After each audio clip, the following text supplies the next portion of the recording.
Experience. I'm your host, Jason Cavness. Our guest today is Laura Malcolm. Laura, you great today? I sure am. Laura Malcolm is the founder CEO of Give InKind, a modern platform for coordinating support through major life events. After experiencing the tragic loss of her first child, Laura took 10 years of product management experience and set out to create an easier way for friends, families, and communities to come together when it's needed most. In 2016, Give InKind was launched, combining a care calendar, Wishlist, crowdfunding, and updates to one aggregated support tool. Laura bootstrapped Give InKind for 3 years, taking her family across the world twice to save money and work with Give InKind's offshore development team, and has since raised $3.8 million from top investors in Seattle. Laura, thanks for being here today. I really appreciate it. So Laura, first thing, let's talk about product management. Like, what is it? Is it product management, product development? Is it all the same thing? And how does that work? Yeah, it's so interesting. I didn't expect that I would go into product management. My degree's in psychology, and people have told me, like, well, what does a psychology degree have to do with being a product manager in tech? And the answer is everything, right? When you are the product manager, you are thinking about what makes how people interact with your product, what makes them compelled to move through it, what drives that experience, right? And in the role as product management, you also become that central hub of coordinating engineering and design. And I think that I think that CEOs with product management backgrounds, I'd be interested to know the statistics. I think that it is a mini CEO version, I think, of your own experience or feature or product within a larger suite of products. And so how did that fit happen for psychology to product management? Were you already interested in tech, even though you were taking the psychology classes, or just always a matter, man, I got a psychology degree. It's kind of a BS degree. I'm having trouble finding a job. Maybe like do something else. So it was an interesting transition. I didn't expect to move into tech. My father had a long career on tugboats, and then he had a transition later in his life into tech. He had always, sort of geeked out on computers, and we had computers when I was young. He programmed handheld computers out on the boats, and then he made a transition in his 30s into first being an entrepreneur, and then in tech, and then really developing this long career in tech. And when he passed away, when he was 50, I was in my early 20s. I had my degree, and I was working as a nanny. I had a long past life as a sort of high-end celebrity nanny, but that wasn't, going to be forever. And after he died, I realized that I needed to make a change, and I found a job listing for a content manager at a little startup in Santa Monica, where I was living. I'm from here, but was living in California. And I just wrote to them, and I said, I believe in this company you're doing. It was this eco shopping website, and I'd love to learn. And I've been passionate about technology. And I wrote this, like, here are all the things that I think could be improved in your website. And I had no experience or business doing that. And I got that job, and I never looked back. I just went all the way up from product manager to director of product, or a role in project management, sort of touching all those things until we decided to start Give InKind. Yeah, off subject, I have a cousin that lives in Burbank. I've been like 2 or 3 times. I just love Santa Monica Pier. The vibe, the people, it's just such a great environment there. The beach is, that part of LA is amazing. I mean, LA gets a lot of flack, as it should, especially from us here in the Northwest. But I lived by the beach for all of my time in LA, and that was definitely a more Northwest vibe. Yeah. It allowed me to do things like, ride my bike to work every day. I didn't have a car for many years. I just rode my bike everywhere, and it was pretty nice. And, I had enough vitamin D, which we just don't here. No, I mean, like, I think I saw in the news where, like, we've had 5 hours over 70 degrees. And it was crazy. It said, we used to have 150 hours. It's not like 150 hours. That's not even a week, So no. Yeah, if you're gonna live for a few days, you need to be on vitamin D or pills or something, right? Well, we're gonna get it this weekend, Yeah. the heat, and everyone's gonna complain. I know, yeah. So back to tech. So you were female tech back in the day, so to speak. And it was always talking, diversity in tech. Females have a hard time. From your point of view, has it been getting better, or is it still pretty bad? Oh man, well, now I look at it a lot more on the founder lens. So are women still underrepresented in tech? Absolutely. And that certainly, I think that any other woman in tech will tell you that we're very often used to being the only one in the room, the only one at the table. And I think there's disproportionate roles that women have or tend to go up the ladder in, right? Marketing, more soft skills, less engineers. We know that we need more women in tech, and that there's I don't know if what the data says about how more of a focus on STEM in schools and those sorts of pipelines are working out. We know that there's incredible organizations that are doing work to get more young women interested in engineering. Certainly, we know that female founders are disproportionate and get severely disproportionate amounts of funding, of course, even being more than some other underrepresented groups of founders. But no, it's still skewed. I don't know whether that is getting better or worse. So I think the problem starts here, and you agree or disagree. And I think, hopefully I get these numbers correct as close as I can. I read somewhere where like in elementary school, like 85, 90% of females or little girls are like love STEM, engineering, science, but it drops down like maybe 10, 50% of high school. So like, how do we stop that drop? It's like, I'm guessing it has to be societal pressures, you shouldn't do that and do this, but that's just a crazy drop from like third, fourth grade to high school. Like that's just insane, I think. It is. And I think it's exposure to, I think, as I said, there's community organizations that I think are doing more work on the local levels that I hope will impact that. I think role models is a really important part of that, right? They need to see other women in STEM and being represented and being teachers at their schools. And and now, of course, we are given the last 3 years and everything that's gone on, and we know that women are leaving the workforce in droves, and they're leaving teaching because teaching sucks right now. And so I worry that we're losing a whole group of women leaders that could be inspiring to those next generations. And we're just worried about the kids. I think another challenge too. We always talk about demographic. I don't think we don't talk enough about the urban versus rural, right? Because if you're in Seattle, you have a different advantage if you want to take career versus you live in, I don't know, some random town in the middle of Nebraska, right? Oh, 100%, 100%. I spoke at the Goodwill of Western Washington Centennial event. And there was an incredible panelist there who's doing a bunch of tech upskilling for kids in parts of Tacoma, South Sound, where we both are. And he was talking about internet access, right? Connectivity, and how we are missing this fact that there is a fundamental, we have pushed everybody onto needing to be connected, right? Kids who had to do remote school had to go home, but in many parts of the country, right, they didn't have, there's no internet access.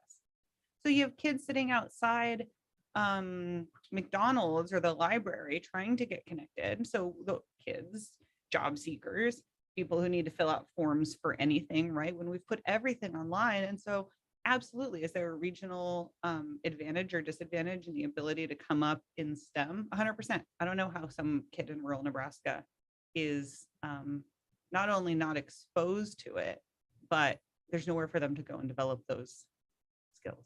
I mean, this is a bad example, maybe, but it's almost better, like, instead of like living in, like, a random small town in Nebraska, go and be homeless for a little bit in like a big city, so you have internet access, right? And then come up like that, I mean, I wouldn't suggest no one to do that, but it's like almost like, what do you do, right? Yeah, wild.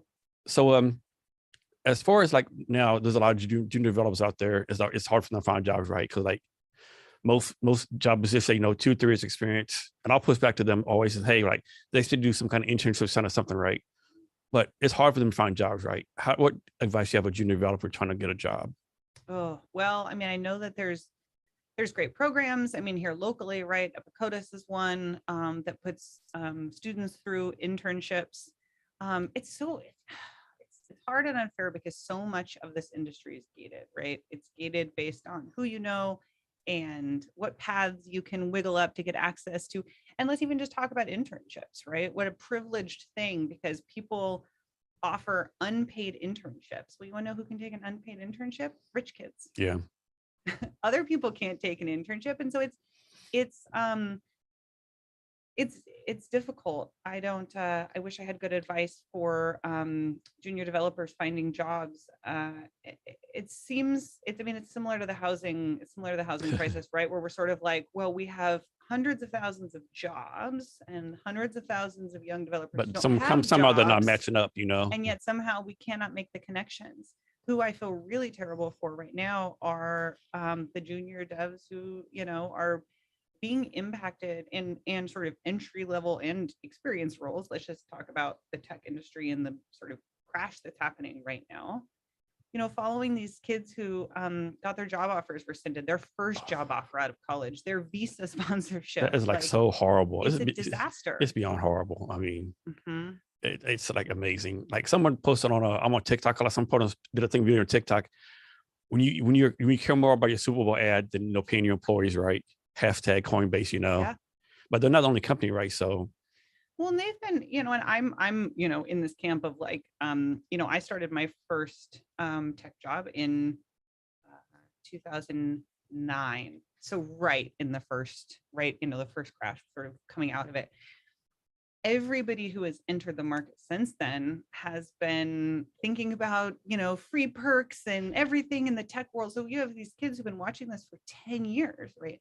All of high school and college. they're like, it's my turn now. You're going to go into tech and you're going to get all these perks and you're going to go make $300,000 a year. And now it's uncomfortable here for a while. Yeah, it's definitely a challenge, right? It's just, I don't know, it's craziness. So product management, that's a tech job. You really don't. So product management, it's the same as a quality assurance, or it's like you're like overseeing devs. Like what's the day to day? Yeah, it's more, you can be, I think there's a spectrum of technical and non-technical product managers. I would call myself a pretty non-technical product manager. But you still have to speak some level of tech. But there was a lot of product managers who have engineering backgrounds, right? They know how to code. So I think it depends on the product that you're working on. If you're working on a highly technical product, then you are going to need to be more technical. But, the process in product management, depending on, I'm make some gross generalizations here, right? Is that you are that hub in the middle of the wheel and you are taking everything from a feature, a website, a new app, and basically, it's not dissimilar from a project manager, but your job isn't just sort of pushing things. So those are two different things then? They are two different things. But it's, how is this going to make money? What is it going to be? It's almost everything that you're thinking about as a founder, right? A product manager is doing on a smaller scale because they're responsible for making sure that people can use the product. But you don't have to worry about how customers are going to come to it. It's more like once the customers are here, if you're working with marketing, how am I going to make sure that the users have the best experience? How am I analyzing, each step that they take? You're working with a designer. You could say, hey, I want to test this button being orange or being blue. And then, your designer might be coming back with here's the shades of blue that you can use. So that's a great point. Talk about the points of having at least a decent designer. So many people don't realize how important it is, right? Well, I'm a little biased. My husband is Give InKind's designer. And again, designer is probably shortchanging, but he left, 20 years doing ads for all of the big companies, and then wanted to leave sort of advertising to work on our startup and help people do good things instead of, just spend more time on their iPhones. Design is incredibly important. It instills confidence. I think that if you go to a website and you have the same company with the same value prop and the same pricing, and one of their sites is designed well and one is not, right? You're going to trust the one that's designed well. Yeah, it's not even close either. No, we're captured by design and thoughtful design. And it's so interesting when you really spend time in a designer's process. A good designer should be thinking through the feelings that different things evoke, right? Why do we use this color? Why do we use this font? What does it mean? And it's those little touches that I think a good designer, but now design has really expanded, right? And so it's important when you were thinking about getting design for your company or your website or your brand, right?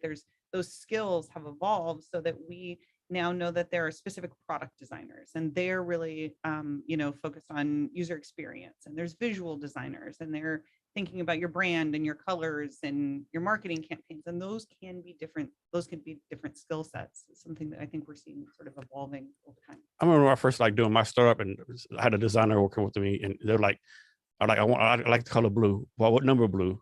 What do you mean, what number blue? Yeah, I think RBG color is this number, this number. Like, what are you talking about? Yeah, this like blew my mind, right? Yeah. Like, what in the world is going on here, right? I just want blue. There's this blue, that blue, this blue, this, psychological stuff. So, oh my goodness. You didn't know? No, it's craziness. Are you still involved with Female Founders Alliance? I am. I'm going to an event tonight. It is no longer, has evolved from the Female Founders Alliance. So it's an incredible organization that was founded by Leslie Feinzag 5 years ago, let's call it. It started out as a Facebook group for female founders, and she had 100 founders in there to begin with, and really was a community that had great events and fireside chats and a Facebook group where people could resource with other founders, talk to other founders, other women and non-binary founders. And it's been just amazing to see what she has done over the last 5 years. It turned into raising a $10 million fund. So now, Give InKind is proud to be one of their portfolio companies alongside some other really incredible female founders and co-founders. And they're just a really powerful part of this community. So it sounds like they're evolving. What's the purpose of what's the success metric for Female Founders Alliance? Yeah, to increase the amount of funding that goes to female founders, which is unfortunately decreasing. Now, I think there's a lot of people who are working on this. So, this is going to be a needle that's going to take some time to move. But when Leslie started the alliance, I believe the number was 2.9%. I think that recently it's been something like 2.3%. Yeah. Of venture capital dollars go to female founded companies. Now, some people want to debate like, okay, well, there's a higher percentage that go to mixed gender teams, right? So we can't say that female founders get no funding because, well, 15% of funding goes to mixed gender teams. Well, that's BS, right? There is a statistic. I'm trying to think of, I'm blanking on the person's name who just told me this recently. It's going to come to me, that more guys named Dave, it was Dave Parker. So it was Dave Parker who told me, who's a fixture here in the Seattle startup scene, that more guys named Dave get venture capital funding than female founders. It's just crazy. Mm-hmm. Wow. Is there other chapters of Female Founders Alliance, or Seattle's the only place? It's a national organization. Okay, so but it started here in Seattle's grew. But it started here in Seattle. Yeah, and it's grown. And didn't y'all do, or maybe still do, like the F-bomb pitch competition or something like that? So that's another group. So that's something completely different. McNally's group is the F-bomb Breakfast Club, which was another amazing group, I believe, that has sunsetted. Nobody hold me to that post-pandemic. But that was an awesome group of Seattle business leaders that did meet here in Pioneer Square at the crack of dawn. So there's event going on tonight. Can you talk more about it in case anyone's listening and wants to go to it? Yeah, and I don't actually know if there's tickets left available, but there is a Graham and Walker Reconnect happening at the Amazon Spheres. Okay. But there's been some really amazing other startup events that have been happening and sort of starting back up here in Seattle. I can send you some notes. Marcelo Cavucci has been doing one that I went to recently. There's John Steinberg is doing founder and investor dinners. Like, it's been fun to see the events starting to come back online. I'm also a big fan of Founders Live. Did you ever go to the Founders Live? Yeah, I was like one of the first ones to go there. Yeah. Yeah. So those were, we pitched in, I think 2019 in the basement of Galvanize around the corner, and they've moved around a bunch since then, but it's been nice to see those events come back online in person. What's your take on this? Like Seattle, there's so much startups have going on, like this Founders Live, you take Tacoma, on and on and on. But sometimes like they really don't collaborate, right? Like they're like all like kind of like solid, right? Like you do Founders Live, you see the great pictures, you go somewhere else. Hey, I just saw a great picture from this company. I've never heard of them before, right? So like, how is it like, I don't know. What do you think about that? Oh, Or am I off base? No, you're not off base. And I don't know if it's just has to do with our, Seattle's sort of known for the Seattle freeze. And are we not that collaborative? I don't know. Maybe that's one of the things that I love so much about the Female Founders Alliance and this community of like, we know a lot of the female founders in Seattle, thanks to a tight community like that. And I don't know why Seattle startup community can be disjointed. I don't know if it's the same in the Bay. I mean, there's once upon a time, early stage founders felt like they needed to go to the Bay. They needed to be there in meeting other founders. And I know that some of those communities are popping up elsewhere. I don't know if it's the type of startup community that we have, or just the fact that we don't actually like to go out and meet people and do things unless we have to. So here's a pet peeve of mine. It drives me crazy. Like talking about diversity and funding and stuff like that. You see all the time where like a VC would say, hey, I need to increase my diversity, my funding, blase, blase, blase. However, comma, I only meet with people I get introduction from somebody already in my network, which is probably a white person or like whatever demographic, right? That's always like, are you hearing what you're saying, right? Like, this makes no sense to me. No, it doesn't. And it's a part of the pipeline problem for sure. I will say that, for example, Graham and Walker, the Female Founders Alliance Fund, has a pitch. They have a number of portfolio companies that have applied through a form on their website. There's an incredible fund called Overlooked Ventures in Ohio. They will not accept warm intros. I've heard of them. Yeah. A lot of people mention them. They're really great, and but they don't take warm intros just for that reason. And it is frustrating to still see and come across investors that are really clear about the impact they want to have, just like you said, and you fit their thesis and you fit all these things, and then it's like, well, you have to find a way to me. Yeah, I don't know you. Like, yeah. And then people are having good conversations about the fact that first of all, that system is wrong, right? Because you're missing out on an incredible amount of talented founders and potential startups that just haven't, cracked their way into these paths. I lost my train of thought. No worries.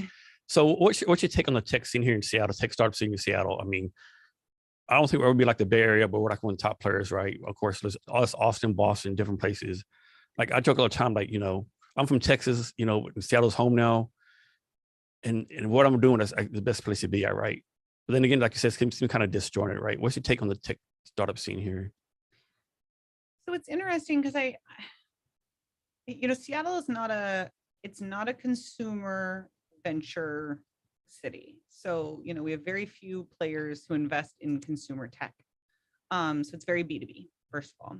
And a lot of founders are coming out of Microsoft and Amazon. And so I think that we have a lot of people with a lot of connections and these, strong backgrounds who are founding companies. We also don't have a ton of very early stage funders anymore.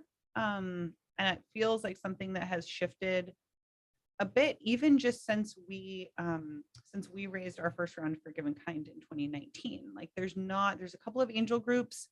But as far as I know, Graham and Walker may be one of the only pre-seed funds. There's a few. Kirby Winfield has Ascend, and there's a couple others that invest in pre-seed, but not these like really strong pre-seed thesis funds here in Seattle. Front Row Partners is one, Minda and Yoko. But it's not the thriving pre-seed. It's much more sort of later stage B2B SaaS is what Seattle is really good at funding. And so it's sad to hear founders say that, they feel like they need to leave Seattle to go to the Bay to get investors interested. I wish that we had a vibrant, thriving, very early stage startup scene. I mean, we have students coming out of UW and UW Tacoma and, great computer science and engineering degrees. I think it would behoove us to invest more in the earliest stages here. I'm probably making this up, but I think like I read somewhere here where like for every 100 VC firms in the Bay Area, there's only like one here or something like that, or like Like, I mean, it's not even close. It's not big. We're not a leader. I mean, we have a couple of really amazing funds and investors in town, but we definitely are missing out on some very early stage. So you brought up a good point. Like, I know, like, I've heard like investors say, you know, like a lot of startup funds try to get funding in Seattle and they get turned down. And investors say, well, we invest in investable startups, right? Then these same startups, I know like 4 top of my head were like the Austin, Boston, other places, and got money like almost instantly, right? And then when the Seattle investors found out, then they want to jump on the bandwagon, right? So almost like you know, like you have to be a Series A to get PC funding here, or it's almost like they have like, you know, almost like a banker's mentality, right? Like there's no risk at all, right?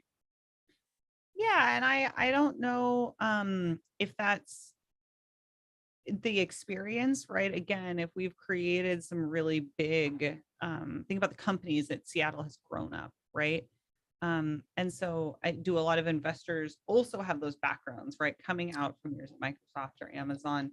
I mean, the fact is that a fund has a fiduciary responsibility to be investing in companies that they think are fund returners.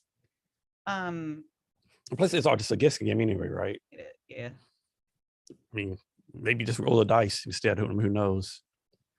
Yeah, I think that's one of the reasons that pattern matching happens, which of course is perpetuating the lack of diversity in venture-backed founders. And there's some thinking that this crunch right now for funding, it is really just going to impact. It's going to impact the underrepresented funders absolutely the most, because where VCs could sort of step out of pattern matching based on some things, they could. Unfortunately, I think that it feels more risky, right, when we don't pattern match. And I think that investors are probably hedging their bets a lot right now. So this is something that I understand. And again, I don't understand, right? An investor, like, it's not like they're more likely to invest in someone who's like failed, right? Like Jason Kavanaugh had to start before, and they invested $5 million, but he lost the $5 million. He learned $5 million worth of lesson. Let me invest in, right? To me, that's making logical sense. But then they'll say no to someone who like has even a better idea and more traction. But no, he hasn't done this before. Like I never understood that philosophy. I do in a way, and in a way I don't. Yeah, I think it's that experience. So I'll make a non-tech analogy. I'm on my second marriage, and the failure of my first marriage made me such a better partner for my second marriage. First one failed. I am a better person, a better spouse. I learned so many things, and I think that's a part of what the founder journey is, right? No matter how that first one ends up, you don't, unless you were really missed the boat, right? You don't walk away not having learned anything. If you spent $5 million, hopefully over an extended period of time, you have learned so many lessons along the way that I think that those investors probably, they either watched you on that journey. Yeah, they're probably good friends with the first investor team, something like that. Jason Calcanis is this angel investor. So I listen to podcasts once in a while. He was telling a story about how he invested like $3 million in this startup, and of course they went under, lost some money. And he said the founder said over to tell him, "Hey, we're going under. We lost $3 million, but we learned so much." He was like, "Are you effing kidding me? I didn't give you money to like learn lessons. I learned like succeed, right?" So I just thought it was a funny story. I have feelings about that guy. Yeah. I mean, I like him. I mean, I know he rubs a lot of people wrong. He's definitely like what's the word I'm looking for? An acquired taste. Acquired taste. Yeah, I know people either like him or like they hate him for whatever reason. So you're a non-tech founder. How much of a challenge has that been? So you have some interesting workarounds, which is like very interesting what you've done. Yeah. So it's a challenge in that, the best way to bootstrap or self-fund a company is to sit down behind a computer and code it yourself. The thing that costs the most money in starting a technology platform is the code. I mean, with me, I think all the time, man, maybe going back in time, just learn to code, right? Maybe take a year off, learn how to code, right? Then you wouldn't have made all the progress you did, blah, blah. Like it's just like, it's a chicken egg thing, right? But tech people definitely have advantage. Like there's no doubt. Yeah. So they, my background in speaking to developers and working with developers for for the decade that I did before. So we you started know the Give InKind. language, you know different things. Yeah, just enough to be dangerous, right? Yeah. Just enough to know what I was asking for. That was a huge advantage. But needing to pay for every line of code written for Give InKind, I think that's probably the only real disadvantage. But there's two things you need to do with a startup, right? One is build it, and two is get people to use it. So you have to have that part. You can't just put three developers in a room everything has to line up, so right? it's it's an important role. That's why a lot of companies start with a developer and a non-developer as co-founders. Yeah. So back to Give InKind. How long has it been in business? 6 years. 6 years. Does it seem like 6 years, or does it seem like time just flew by? It's both every single day. Like, I don't know where 6 years went, and also I can't really remember a time that we weren't working on it. Yeah. Talk about, so you bootstrapped the first 3 years. Talk about bootstrapping. How tough that can be. Excruciating. No, we made it work. So my husband and I, as I said, we were living in LA, and we both had two really good jobs, and we had an 18-month-old baby, and we decided we're going to do it. It's time to build Give InKind. We're tired of working on other people's, me startups, and him, not a startup. And sorry, we asked the question. About bootstrapping. Oh, yes. And so we were trying to figure out how we were going to build it. And we started looking at dev shops in LA and realizing that there's no way we were going to be able to afford. Yeah, it's probably like $10,000 an hour. Some craziness. Oh my God, so much. It was going to be a lot of money to build. And so we decided that we would sell our house in LA that we had just bought, and that we would hire an offshore dev team. And but the way that we would save money is that we would actually pack up our family and go to Thailand to work alongside them. So how did that save money if you're moving there? Like, you have to pay for the cost to move everything there, or just a matter like saving time, being right there with them versus the cross country continent? Well, we just took bags. So we moved there, but for 3 months. Oh, okay. Just to build the first version of the product. So you got like an Airbnb or something, living in something like that, or? Yep. So we did short term. We actually moved into a local condo. We showed up, stayed at a hotel, I think stayed at an Airbnb, and then found housing. Like, you have to have a certain, to that whole adventure, you have to have a certain level of comfort with not having all the plans figured out. So we're like, okay, well, we'll go there and we'll figure it out. That's sort of our life motto. Like, we'll figure it out. And so we stayed for 3 months and had sort of thought, I'm going to build this company, and then we'll get some users, and then we'll raise some money, and we'll be off to the races. And I think that's what a lot of founders think. And instead, we came back and found out that it's not so simple as just building it and raising money, especially not if you're have all these other check marks against you: female founder, first time founder, all of those things. And so then we spent the next 2 years really slow growing. So just enough users, just enough more users every month to keep going, not making any money. My husband was back to doing contracts at other companies to pay the bills. And then we had another kid, and it was time to put that kid in daycare. And we really realized that our development cost was the equivalent of both kids in daycare. And so we had to choose. We couldn't afford to do both. But man, we were so close, and we just had, we didn't feel like Give InKind is what we wanted it to be. And we really needed to get out this next version of it. And so we made a choice that we would cut our expenses again by packing up 2 kids and going back to Thailand. And again, it's so cheap.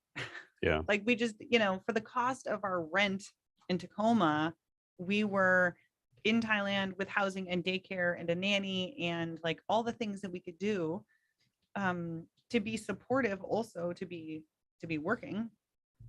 And so we went back and came out with the next version of Give InKind, this next release, and immediately started growing the sort of double-digit monthly growth that you need to have to be venture backable. And that's what, and I don't know if we want to get into that later, but when we talk about venture, I've learned so much about what it means to be, to fit the box, to be venture backable. And one of them is that compound growth every month. And so we had to hit that. And that's something that I think that founders don't understand enough or take enough, like we really, if you're growing 5% every month, it's very difficult. It's not good enough. Investor. Yeah. It's not good enough. You have to be growing big numbers, 20%, 30%. And when you're starting out, the N is small.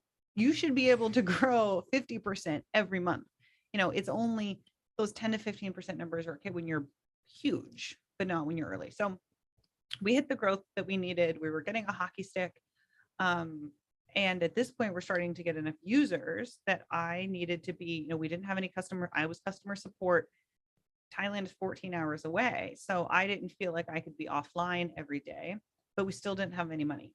So, so I moved my family to Mexico, to the top of the Yucatan, because then we could be on US time zones. We could still save money. And I got our first 2 investor checks from there and said, okay, we can go home. And we came home, and then we ended up raising our rounds about 4 months later. That's such a great story. I mean, there's no doubt you're all in, right? Like there's no investor can doubt that you're all in on this. So when you tell the dev team, hey, we're going to move to Thailand, well, like, why are you coming? Were they like, why are you coming here? Or they support, like, no one's ever been here before? What are you trying to do? I think they were excited probably to work, I like to think, to be, actually, I'm very pro remote team. But when you were building just the beginnings of that, like there's nothing like being shoulder to shoulder, being on the same time zone.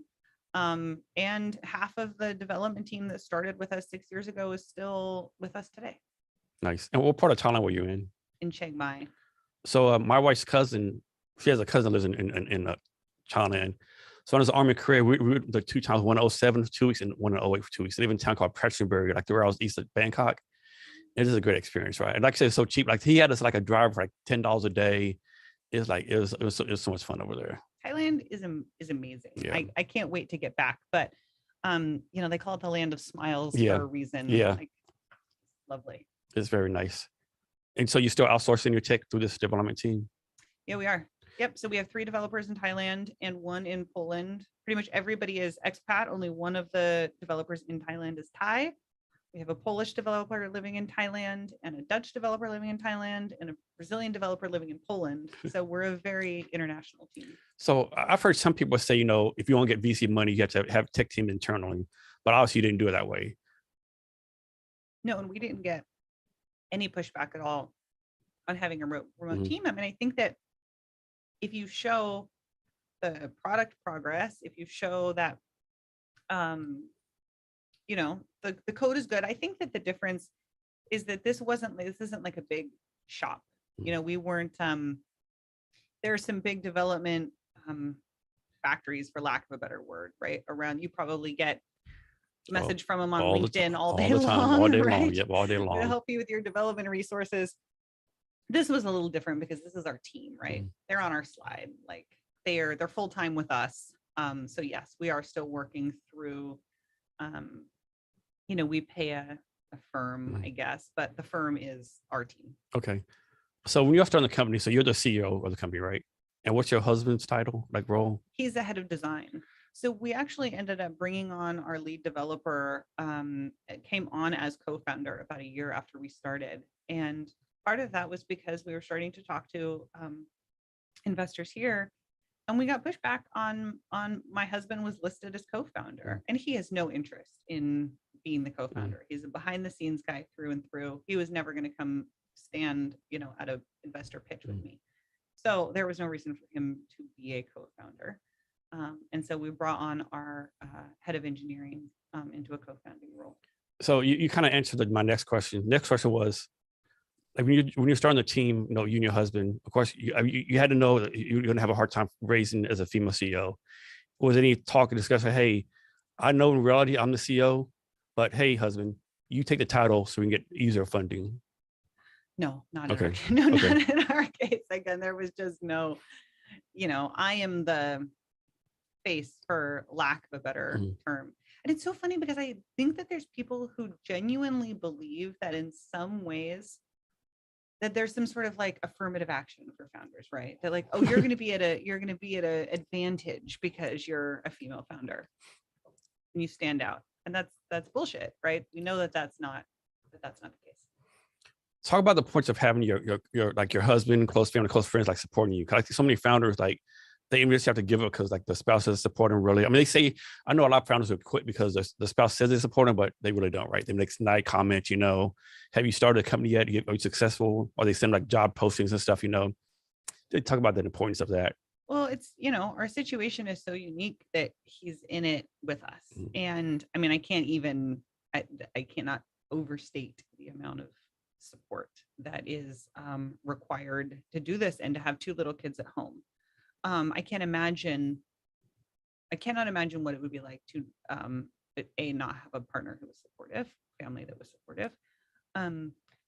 But 2, we somehow are able to be together 23 hours a day and work together and do great. I think it's a huge advantage. So you're closer, you think?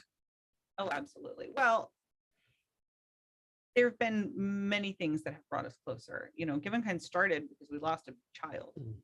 And that going through the most traumatic event splits people up. Huge divorce rates after the loss of a child, or it brings people closer together. And the fact that we've been able to build this company and work day in and day out together has absolutely brought us closer together. We have perspective, right? We know the little things that don't matter. We know the things that do matter. We've got a great rhythm.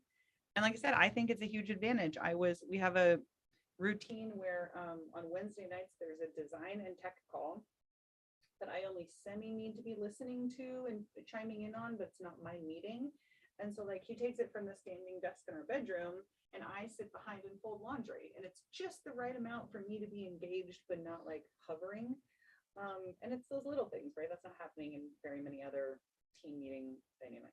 Talk about this. I made a mistake a lot in the past. I think a lot of founders, like they'll make a mistake of spending too much money, right? For example, well, I don't really need this marketing platform, but man, it's like 80% off for a year. Let me pay for that front. And 6 months go by. Oh crap, I never used it, Mm-hmm. Yeah. I have a lot of those reflections often. When you've been self-funding or bootstrapping for a long time. I mean, okay, let's use the analogy, right, of people who win the lottery and the ways that money goes. Very fast. Very fast. Like what, 98% or like back in the same situation? Yep. Yeah. And it's not, right, I think that the way that founders earn money is not, right, obviously not like going and buying a Ferrari, but there is an idea, and I just saw somebody comment on LinkedIn about a company that just raised a ton of money in Australia, 15-minute grocery delivery, and then they're doing layoffs, they're shutting down right away. No, they're doing layoffs. They're shutting warehouses. They're not shutting down. I was like, how on earth did they spend so much money so fast? And the comment was like, founders seem to think that you will grow in direct proportion to the amount of money that you spend. But the answer is, or what I have learned, my experience is that until you know what is going to make you grow, you cannot spray and pray on all of these tactics. So hindsight, yes, we've bought SaaS tools that we didn't fully utilize. We've invested in a campaign or a consultant or a channel that didn't have the ROI. I think that founders for the next 2 to 3 years, one of the good things, I guess, about the sort of reckoning is that I think there's going to be a lot more focus. If everybody's saying you have to get cash flow positive, right? You have to think about everything that you do. What is the impact on my business going to be? What is the return of investment on this investment that I'm making? Because every time you spend money, you are making an investment with that money into the potential growth of your company. And if you can't say how this action or this work or this employee, this hire, this campaign is going to drive your business forward, then you should probably really consider if that is how you were going to spend your money. And I think that when you've been bootstrapping and now you have a big fundraise it's really easy to sort of think I need all these things because I'm supposed to, right? Or in my case, it was, I want to take all of these pieces of what I, as a solo, leader, do. So all of the business that isn't engineering, and I want to multiply each of these functions by a person, because a person should take each one of these functions. And the reality is, we're all of those functions having a corresponding impact on the business. And so I think it's really common, and it's really easy to overspend when you have money for the first time as a founder. So this is my favorite lottery story. So this family in Kentucky, maybe it's not Kentucky, we'll say Kentucky, won the lottery. They won a lot of money, right? And they bought like Ferraris, like Porsches, like all, they went all out, like all kind of crazy stuff, right? However, they live on a dirt road, not paved the road. So all those rocks just jacked up the cars. And the car was like pretty much useless after like a couple of months, right? Like, yeah, that's a perfect story right there. You don't think it through. No. Right. And then I know recently there's a startup in Austin, I can't think of the name of it, but they raised $50 million. They just went under. Out of $50 million, they only spent 1.5 on development. They spent the rest on people, like first over blockchain, then over crypto, then FT, then it was something else. But you knew it, all the money was gone. So yeah, sometimes it's not a good idea to raise too much money, right? No, it's not. And if we think about overfundings, right? Clubhouse is a good example. How much money has been gone into what is now nearly obsolete tech, right? Or just, there's another company in a space tangential to mine. And I was in diligence with a fund for our seed investment. And then I know of another female founder who has a company closer to this other company than mine. And we got passed on because, we hadn't quite identified our growth flywheel, and she got passed on because she was too early. And this app, pre-launch, still in stealth, raised $14 million from this fund for a pre-launch app. I don't know what you need $14 million for as a pre-launch app. And I'm sure there was a plan, right? But how much, if we just shifted where some of the money goes, right? And how much of that could have gone to this other company that was early, to some other underrepresented founders, right? Unless you're doing real deep tech, hardware, med tech, I don't think that any consumer platform app needs that kind of initial startup budgets where you're putting all your eggs in that, that white guy's basket. Yeah, I had an interview with a guy from Nashville last week. He's telling me a guy in Nashville raised $8 million just as an idea. Like, that's $8 million for some app, right? And they give $8 million. And they're like, everyone's like trying to figure what's going on here, right? Yeah, and I don't know what's going to happen in the next 2 years. It's going to be really interesting because it's changing really fast. And I don't know whether funding is going to, come back up the end of this year, next year. We don't know what the global economic. I just think it's crazy. Like, of course I'm exaggerating. We said like this 2 days ago, all this money is available. Everyone has dry powder, we're giving money away. And then like the next day, oh my goodness, it's gloom and doom. There's no money left. Like, what? Like, how does that happen, right? This doesn't make any sense to me. It felt overnight. And I know founders personally and sort of, in sitting anecdotally, who are, getting their signed term sheets unfunded. And that's brutal. It's excruciating. And to think that is right. Those are like the people getting their first job offers rescinded. Like, there's a lot when you think that when you have a term sheet from a fund and that goes away, right? Everything. I think one of the things that's so difficult about being a founder is like, there's not just balls in the air, but like they all have to align at the right time. It's like a whole planetary thing, right? It feels like everything has to be in exactly the right place, exactly the right time. And if one of those things comes out of the way that it's supposed to be, like it can all drop. Yeah. So back at the Clubhouse, it's like the Clubhouse was a hot thing. Everyone's on it. Now I'll go on my phone, I'll see Clubhouse, man, I need to delete this, you know, like, cause I haven't been there for so long. Like, I need to leave. I just keep it on for some reason. I don't know. Right. I took it off. I took it Yeah. off maybe a year ago because I just found that it lost, you know, it saturated so quickly, and it could have been, I Yeah. guess, It's so a much good potential. place for this conversation. I think they were really stupid to not sell to Twitter.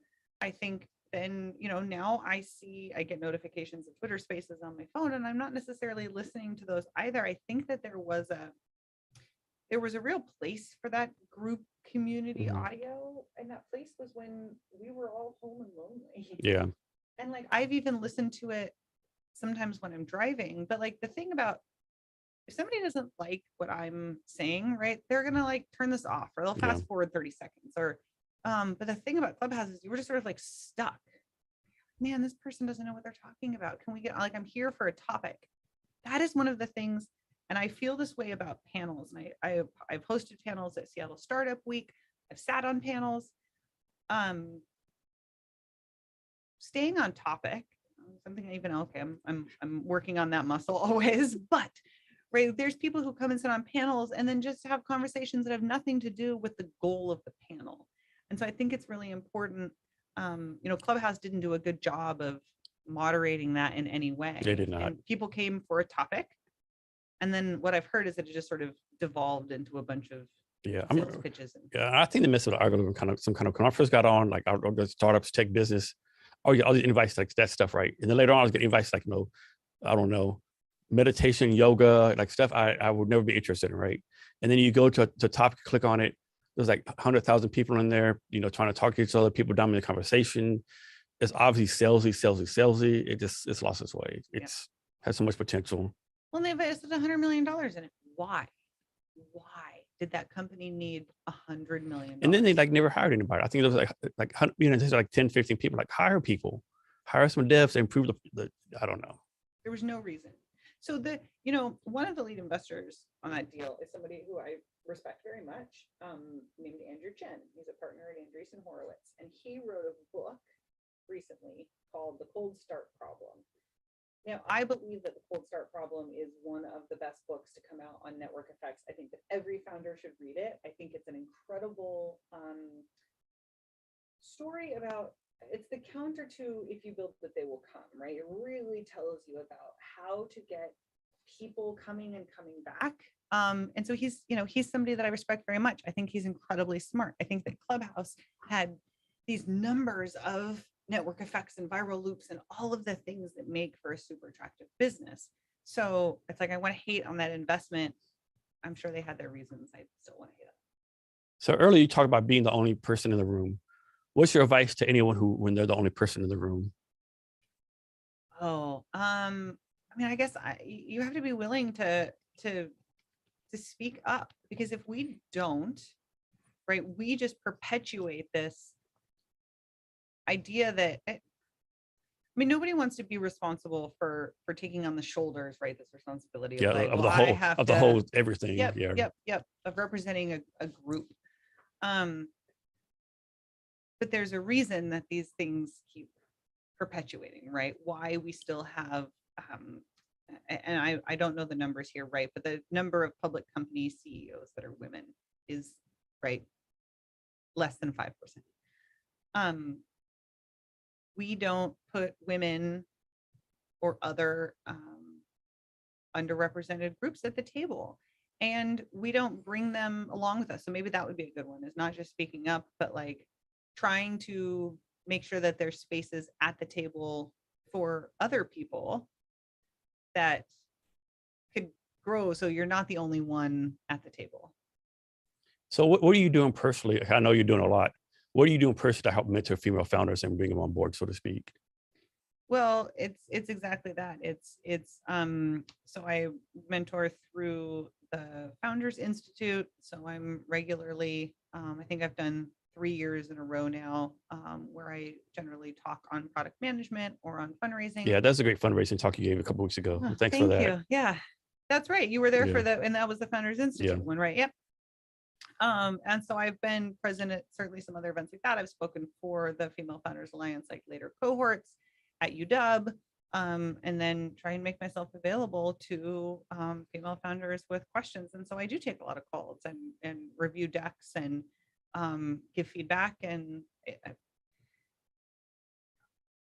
I think it's just being willing to pay it forward, because I have had a lot of people in my journey so far who have opened up and created that space for me. And so I think it's important that we all try and figure out how we can pay forward and keep some ball rolling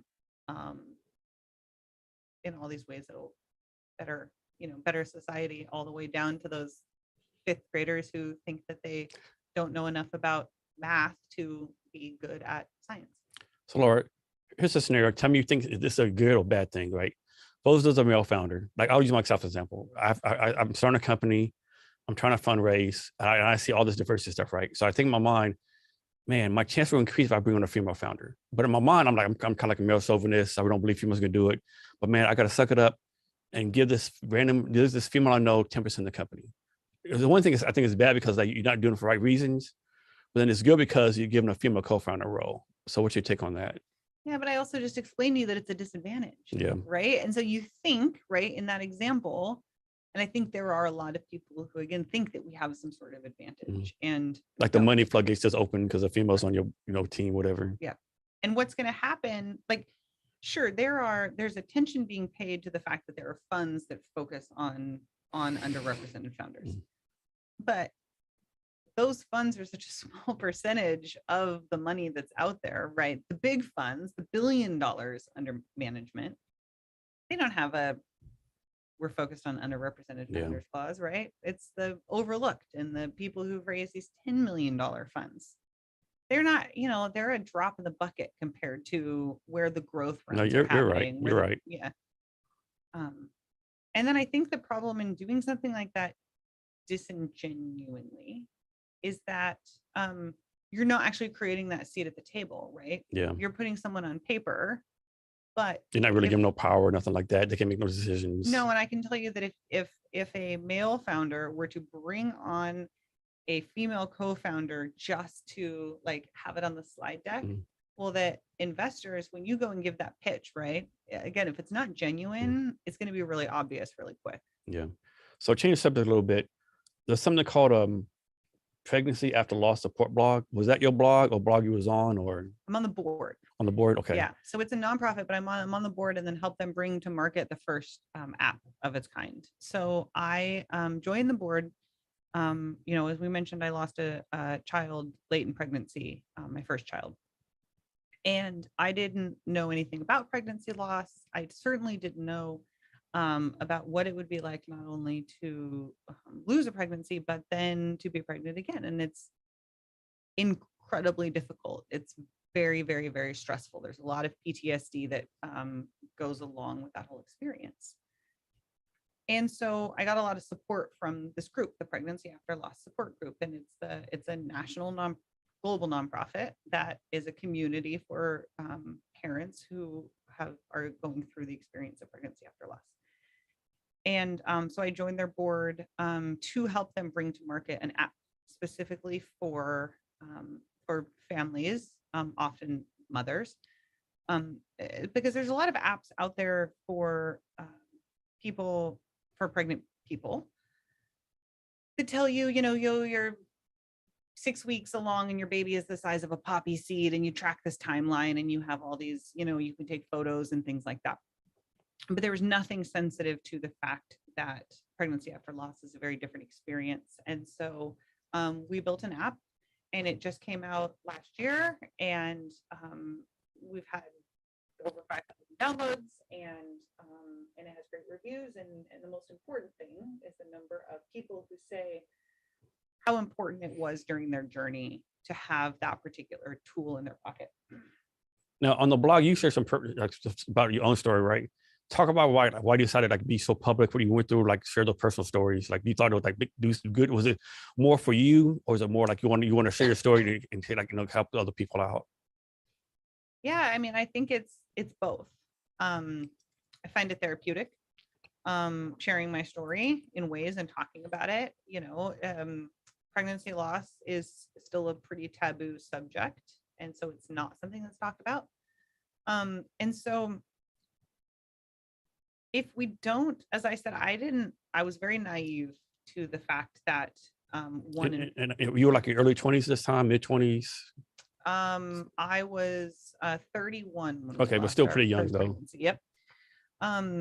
And so even though it had happened to my grandmother, even though, I didn't know that.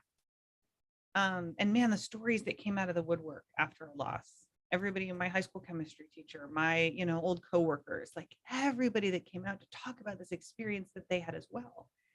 But if we think it's taboo now, it was certainly taboo 20 years ago, definitely, no doubt, ago.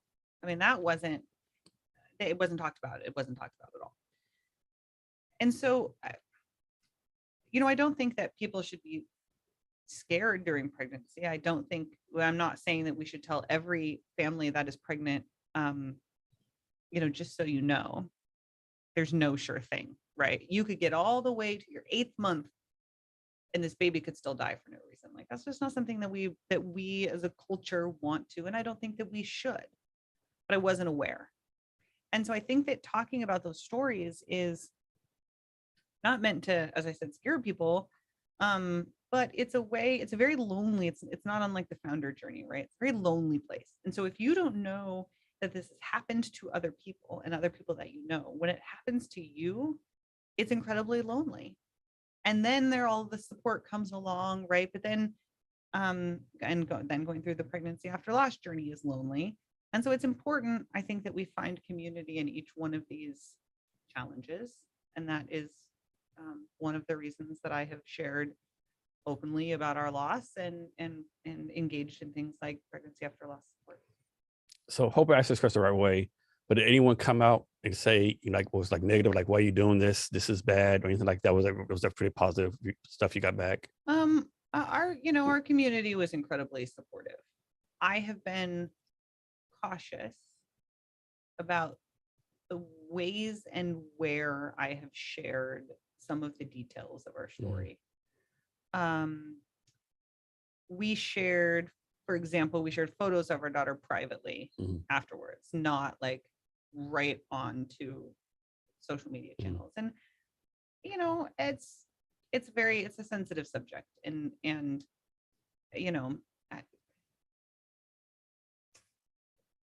so I'm just curious. So you have 2 kids now, right? Mm-hmm. So the oldest kid now, is that considered your oldest kid, or the one you lost to consider the oldest one? The one that we lost was our oldest one. And that was our only daughter, and her name was Layla. Okay. And now we have a boy who is 7 and a boy who is 4. Okay, nice. So you've raised a seed round. Have you raised an A round too, right? No, what's funny is that we've raised pre-seed, plus.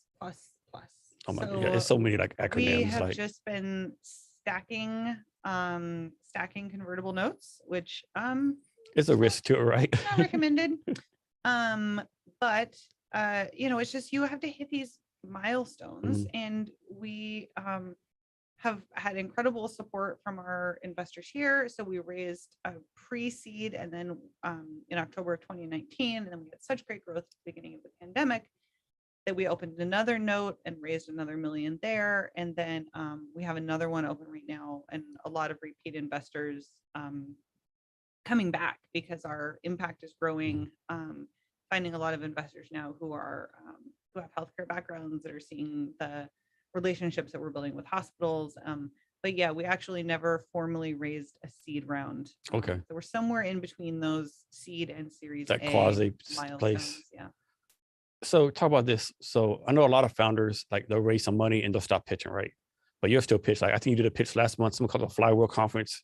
Talk about the points, like, even though you got money and you're doing all these great things, of still getting out there pitching and, all those kind of things. So we've done, I think there's a difference between a pitch event like Flywheel, which was an amazing event. I highly recommend that founders apply to it, from the North Central Washington Tech Alliance. And they are just an incredible group with a really thriving tech community in North Central Washington, which I have not spent enough time in the Wenatchee, Leavenworth area. Beautiful. Best Mexican food I've had in Washington State ever. So good. Of course, I'm not saying a lot. So good. No, it's not for Western Washington. It turns out I'm just going to go to Wenatchee. from now on when I need Mexican food. But if you're going to fundraise right, it's a process, and it is an all-consuming process. You prep for it, right? You train for it. You should be getting feedback. Your deck has to be ready. Your list has to be long. And so that I try and do in more discrete chunks. You sort of can't casually raise. You're all in, right? Yeah. And so we, while we do have an open fundraise right now, there was sort of a push to fund the first half of it. And now it's, we're not putting in, we're headed for cash flow positive. And so we're not, I'm not putting my head back down into a fundraise. And so I think that things like Flywheel are, it's great to get on stage and revise your pitch and have an opportunity to be back in front of people and practice. And, but I think that if you are actively fundraising, you need to be actively fundraising, because otherwise it will just slowly suck the life out of you, as opposed to doing it all at once. When, it's like an athletic event, right? I have to remind myself to hydrate. I have to, there's a different schedule for my kids. Like, I am ordering more takeout, but that has to be a really condensed, hard period of time. And then you have to step away from it a little bit. So you're saying is like, your fundraise, don't put your toe in the pool, go up to the highest high diving board and just jump on in. Yeah, but train first. Okay. Yeah. Be a good swimmer. Do you think founders spend too much like time pitching? Like, I'm not talking about like pitching for fundraising, like doing like pitch events, versus building the product. Ooh, I think that pitch events have their place. I've loved them. I've done a lot of them. I think that founders need to not conflate sort of audience choice with investability, because it's really easy to go and do all these pitch events and get great feedback from the audience and win. And but an audience is a lot more likely, I think, to over-index on impact, which is fantastic, right? We want to see companies do well, that will do good in the world. Investors are much more, looking behind the scenes at the stuff that you're not going to get in a 3-minute pitch. So also, you're only going to get the best of the best information in the 3-minute pitch competition, or the 5 minutes, or whatever it is. Investors are taking hours and hours of diligence and much more information to make investment decisions. And so I think it's a really great way to practice your pitch. It's a great way to meet customers. It's a great way to meet potential employees. I think that there's absolutely a value early on in going to those pitch competitions, getting some validation, right? Because if you're smoke and mirrors, like, someone in the audience will call you out. They do ask good questions. If you get up there and pitch and everybody's like, we don't understand what you did, well, that's important information. So I think it's a good way to, like, not market validate, but even just get practice at standing up there and have to make a pitch, right? And understand what makes a good pitch, because what you don't want to do is have never pitched before and then get on with an investor and you haven't gotten any feedback. And people don't realize you can practice all yourself by yourself, but it's a totally different game when you're in front of people or the camera's on you. It's like totally different. Yeah, it's not even close. So when someone's fundraising, how long should they fundraise for? Like, so they supposed to fundraise for 2 months, they get nothing. So you go back to the drawing board. I've heard like you fundraise too long, get a bad reputation, all that kind of stuff. Yeah, which is one of the reasons that you want to do all of your prep, because it's true. You have to. I hate this so much about this, right? But it's true that, like, FOMO plays into it, momentum plays into it. And so there is Leslie from the Female Founders Alliance has been an advisor to us. And when I'm fundraising, right, it's like a coach. How many emails did you send this week? Oh, you need to send 30, you need to send 50, you need to send 100, you need to keep a log, you need to, like, go, because you can't casually do it, because you can't stretch it out. And so, and the other thing you have to do is you have to keep all of your irons in the fire as much as you can. So it's not like, oh, well, hey, I've got 3 interested investors, and so now I'm going to back off the rest of the fundraise, because you don't know how those 3 are going to turn out. And then what happens is, if you get really excited about those 3 and then none of them invest, well, now your pipeline has dried up. And so keeping that pipeline super full, having everybody, it's a waste of time to send emails and find connections to investors who don't invest at your stage, who don't invest at your space, right? You gotta do should some have research, right? You have to do your research. You have to have a finely researched list in terms of here's who I'm reaching out to, why, and go find that info. Like, yeah, you might not have the connections, but like find them on Twitter, follow them on Yeah. Twitter, engage with them, like all of those things, build those relationships. Yeah, VCs are so big on Twitter. I have to get more active on Twitter. I do. They're so active on Twitter. So I was not a Twitter user until post Give InKind. Like I had a Twitter, for years that I would use to like tweet at the airline about bad service or whatever. Then you realize they actually don't care if you have 10 followers and you're tweeting, they see into you. But then I started using it for, and I think all of everything I have on Twitter is sort of VC and funding thought leadership, which maybe is why everything feels so doom and gloom right now. So talk about follow-up. Like you reach out to investors. How often should someone follow up? Like 5 times, 6 times, like 7 times? Or you should keep on going until someone says, stop emailing me? Oh, I don't know. I don't do that. I think I was only bumping an email maybe 3 times max. Now I did see a write-up recently, but I think it was in regards to sales emails. And there's thought leaders. So this was an email, I think, that came from Hustle Fund, which is an early stage, a pre-seed fund, solely on pre-seed.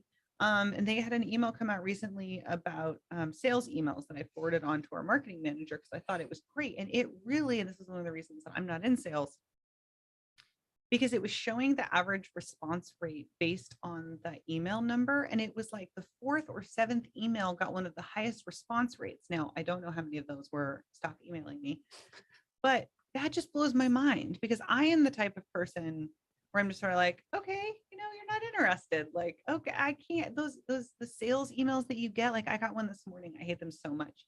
That's like, well, I'm feeling like we're in a one-sided relationship here. And I'm like, you spammed me. Yes, it is a fully one-sided relationship. I'm not interested in engaging with you. I suggest that people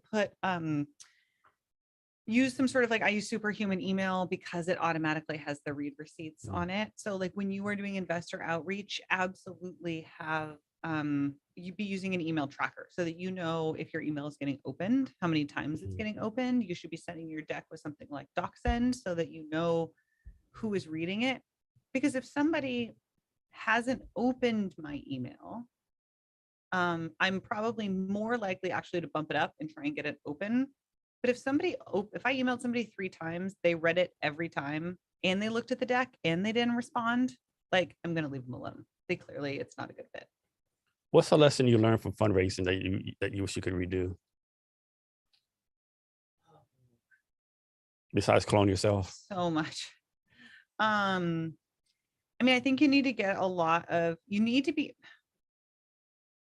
everything I just said about running the process, right? But then it's really hard when you've been working really, really hard on something for a long time and you get feedback, it can be hard to iterate, right?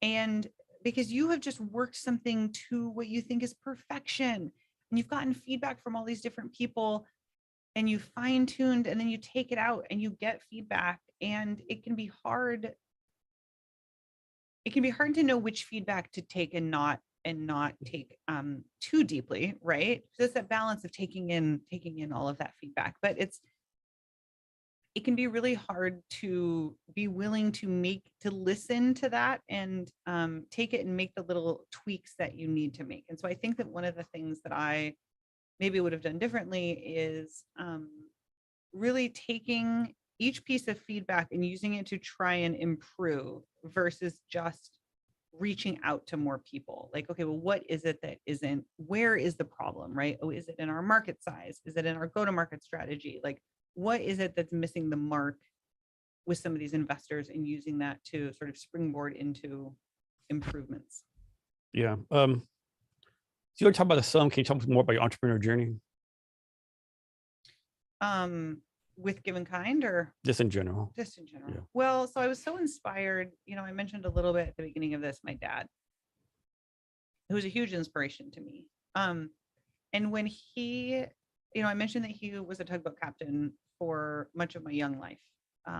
running boats from here in Seattle for Crowley. If you ever see a red stack tug, those are Crowley boats. And he went up to the North Slope of Alaska and he was gone for 4 months at a time when my brother and I were little. And as I had said, and I still have his old Casio handheld computer, and he would program it and come home like, oh, I made a new game for you guys. And then at some point he decided that he needed to get off the tugboats and spend more time with his family. And he and my parents were always into real estate. And he said, I have an idea. I am going to start a company where people can look on, and it wasn't the internet at that point because they were dialing in, right? So I don't even remember what we called it. I was too young. He wanted to create a place where people could go from their computers to look at houses online. And my mom was a real estate appraiser, so she knew the ins and outs of the MLS. And he built realestateonline.com in 1994. He had a write-up in the Seattle Times, and real estate agents across the state told him, this is insane. People do not want to look for a house on their computer. They want to come and they want to sit in a realtor's office and they want to flip through a book of all of the listings. And you're crazy. I asked my mom recently, we were living way out in the on the Key Peninsula outside of Tacoma, but he had an office in Federal Way. And so I asked her just recently, I said, why was the office in Federal Way? Why did you drive all that way? And she said, well, because that's the point where you could have modems, because people were dialing into the service. You could have modems with both 253 and 206 area codes in Federal Way. That's the meeting place. So, he ended up shutting that down because he got, some customers, and I don't know what year Zillow started, but, it could have been that many years after all of this in 94. But he was always entrepreneurial. And I guess that I was too, right? I was always babysitting for extra money. And I was the kid who went out on my 16th birthday to get a job. Like, yes, I can make money of my own now. But then it didn't, as I said, I had a career and it took a while before I was willing to make that jump into doing it myself. But I'm still always thinking about that stuff. My son, I have a big garden, and my son said, can I have a lemonade stand? I want to I want to buy myself a Nintendo Switch. Because he asked for a Switch for Christmas and Santa brought him an old Wii because that's how I roll. And I said, well, why don't you sell the produce? You can help me in the garden and then we'll create a produce stand. And now he has a produce stand on Monday nights in our neighborhood. And so right now all of our energy and is going into Give InKind, but we're always thinking of what else it would be, right? What's another business? I don't know why we don't have drive-up convenience stores. That might be the next thing for me. Like, why can't I pull through a coffee stand and get a gallon of milk? Yeah, right. Why not? Yeah, that's a good point. The thing with the one item, and I thought of this because I had my son in the car, the little one who couldn't really stay for me to go into a grocery store, and I literally needed a gallon of milk, and I had to go to 7-Eleven. And the thing where there's the one item that you would be willing to go all the way to the back of the grocery store for because you need it, right? And it's eggs, bread, milk, sandwich meat, whatever. Yeah. There's only a handful of items that somebody is willing to run into the store to buy that one thing. Those things should be in the drive-up coffee stands. But what's going to happen is there's going to be a bunch of vacant drive-up coffee stands soon because you see that they're changing the laws. I didn't see that. They're going to require, well, at least there's a bill for it, which is horrible. They are requiring the drive-up coffee stands to be fully plumbed and have toilets in them. Those coffee stands they're a shed. They're smaller than this office. It's a wood shed. There's no way, and it's going to put that's thousands. We love our drive-up coffee stands here in Washington. It is going to put thousands of them under business. So let me get this right. Through. They want a toilet so people use the bathroom, take dumps where they make my coffee. Is that what you're saying? Yeah. It's really stupid. And so I hope that it doesn't pass because it's, there's a lot, those are the smallest of the small businesses. Those are people who saved up to put their $20,000 shed in the parking lot. And they're going to shut them down. Unbelievable. But I'm not surprised, unfortunately. But maybe they should stop selling coffee and start selling milk and bread. Yeah. So what do you do for fun? Well, I garden. That's a lot of my fun. We camp. So we bought one of those pop-up trailers 3 years ago, early in the pandemic. And the thing that I love about, if you've ever seen, so the pop-up tent trailer is like, it travels flat and then it goes up and then has these two canvas sides that come out the side.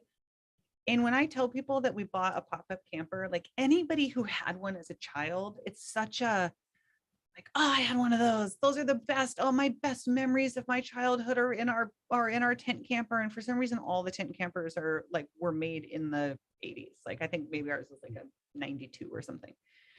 And we bought it from a family that had 4 boys and camped in it for 15 years and took great care of it. So we camp all summer long because it's our little home away and we go. So we're going this weekend. It's going to be super hot. We'll be So like weekend excursion, so to speak. Yeah. So we do Friday to Sunday, and then I'm out in the garden on Sunday nights. So what's the farthest out y'all been camping? Like Eastern Washington, another state, or you close by? Yeah, no, we take it down to Oregon. So we have friends. We've gone down outside of Eugene a couple times. We have a spot that we like. We just went back to a few weeks ago in the pouring down rain. Willapa Bay out on the Long Beach Peninsula, which I only recently learned that, and I don't know if it's not Long Beach. I'm blanking on which little town it is right there. Is the oyster capital of the world. Okay. So it's Long Beach, Ocean Shores. Yeah. So sort of south of there, south of Westport. And Willapa Bay is really interesting because it's so shallow. And so when the tide goes out, the bay is like empty. And so you can walk out a mile into the middle of the bay. You just have to watch because the tide's going to come back really quickly. But it's full of shellfish. And so that's super fun. We like shellfish gathering.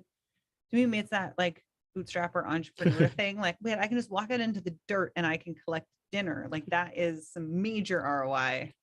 So we really, really like doing that. So what's your favorite fruit or vegetable as far as gardening? Ooh, so this year I grow a lot of onions. I've learned that that's something that it just does very well. A lot of greens, a lot of lettuce, a lot of kale. That has all been very happy right now with the cooler start to summer that we've had. So I think everybody's greens are flourishing. And I love growing tomatoes.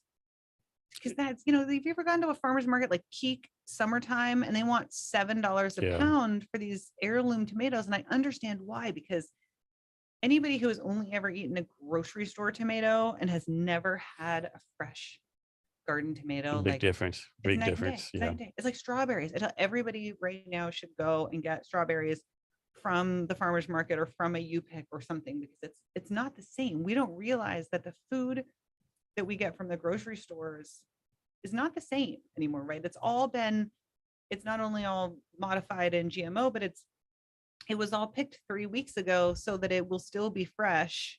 Like if you go to a U-Pick place and get strawberries, which I, again, highly recommend that people do right now is the time. And you take those strawberries home, you need to do something with them like in 48 hours or they are mush and mold. And think about how different that is from the carton of strawberries that you buy at the grocery store, which can sit for a week. Yeah. Why?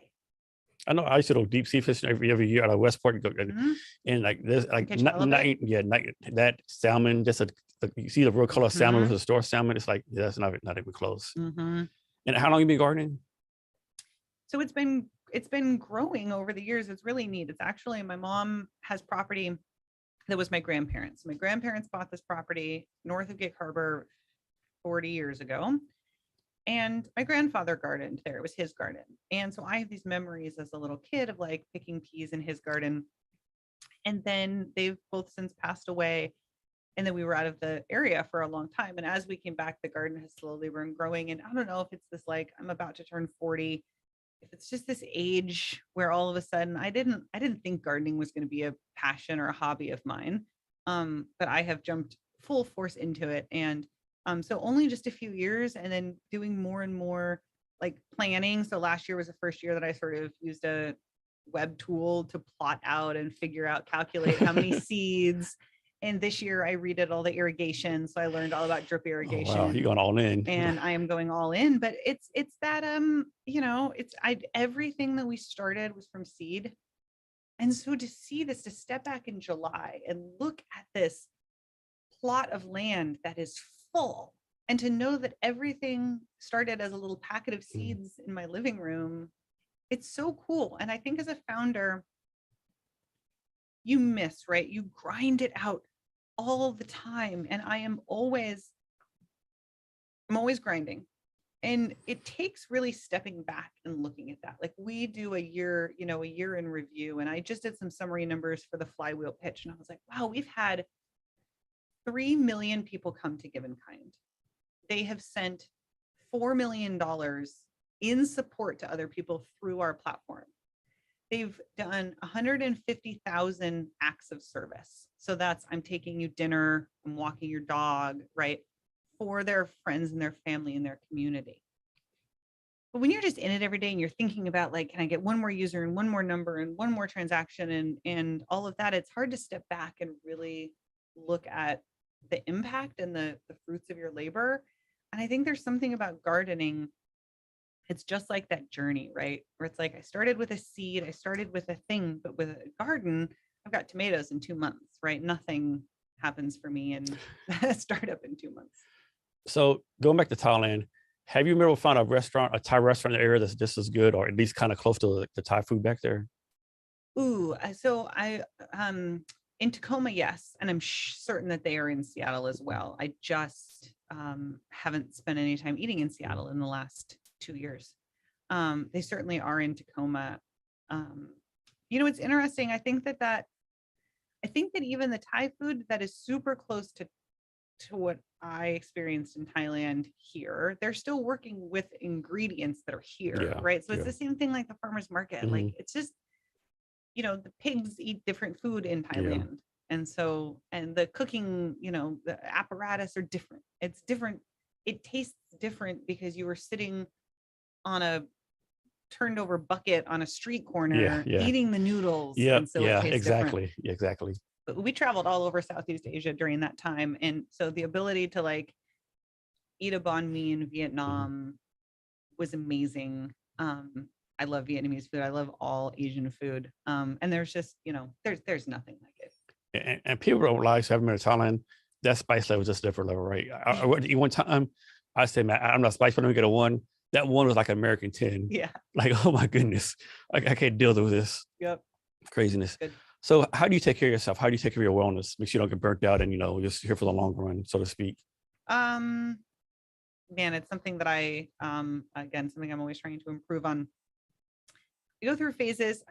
I go back to the gardening, right? For me, like time spent weeding and raking and doing that physical outdoor labor is really good for me. That is probably the key to keeping me balanced.